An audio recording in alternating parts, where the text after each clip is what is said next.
The magical child. There is a magical thing in a child, but we must open our eyes to him. He's pure, he feels simply, directly. He's a spontaneous person, flowing. He's what we are supposed to be. He is that completely, fully. He's unafraid, dancing in joy, always happy, always filled with energy, eager to know, to do new things, to explore. All this as a sum one sees in a child, and it charms us, isn't it? More, it brings about a deep love and respect within us. In fact, if we can really see,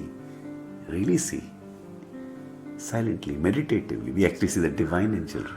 They fill us with deep feeling of reverence, actually, even awe and wonder at man in his pure form.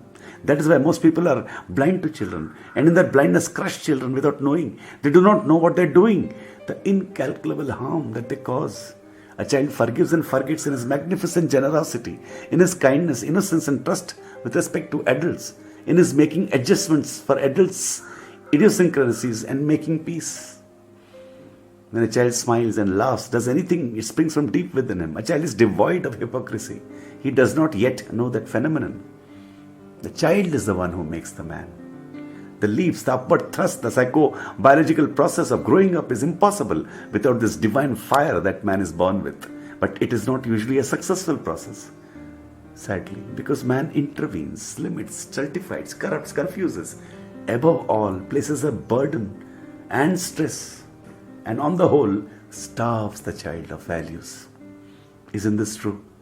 To be, just to be, is not a fulfillment.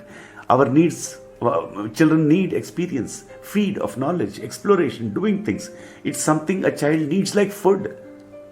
The real deprivation is not of food really, but the lack of anything exciting, interesting, wonderful. The lack of values around one. That is what is debilitating to a child.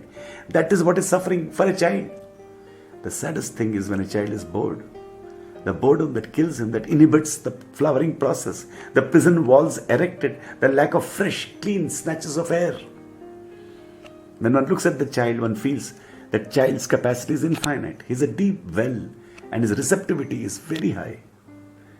It is this profound view and respect, reverence, passion for a child that we need to have.